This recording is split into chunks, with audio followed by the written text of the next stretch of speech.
I want to bring in Alfred Schipke, who's the director of the East Asian Institute and a professor at the Lee Kuan Yew School of Public Policy.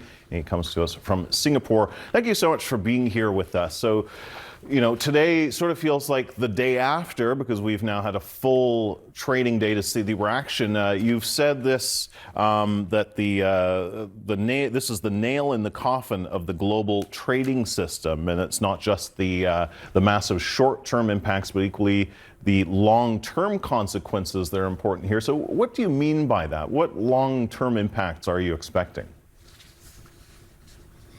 Yeah, we're of course currently observing, the short-term pain, especially as it's reflected in the equity market that you just mentioned. But I think for many countries in this part of the world, but I think across the globe, also in Europe, it is the question what is going to come after, because the global system, as we know it, on April 2nd, literally probably saw the nail in the coffin.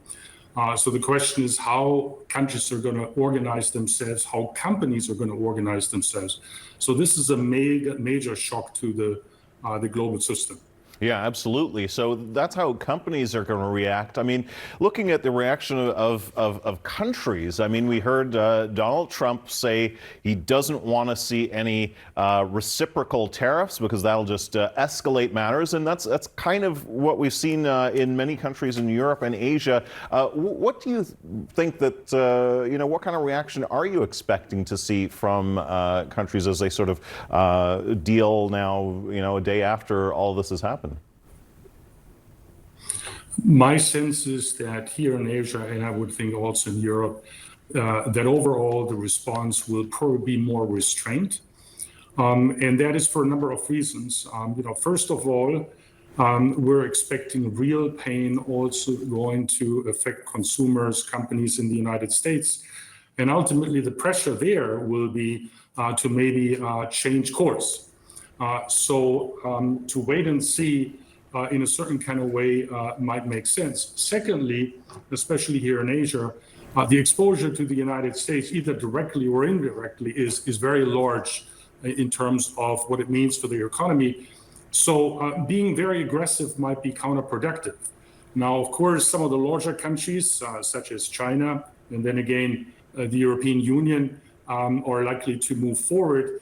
But again, I think it will be a combination of restrained responses, continued engagement, and then also seeing whether in the United States there might be a change in the strategy, especially if consumers are going to get hit through higher prices, maybe unemployment and lower economic growth and continued poor performance in equity markets.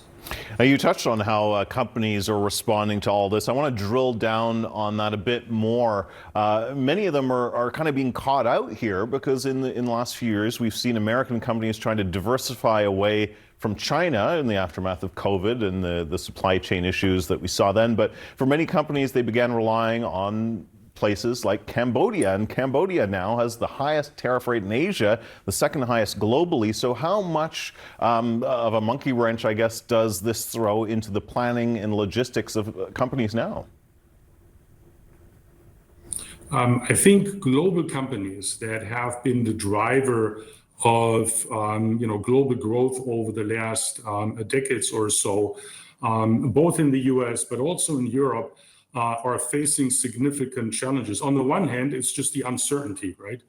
And even if tomorrow things were to be different, uncertainty is likely going to be high, so investments will be lower because you don't know in which part of the world to invest anymore.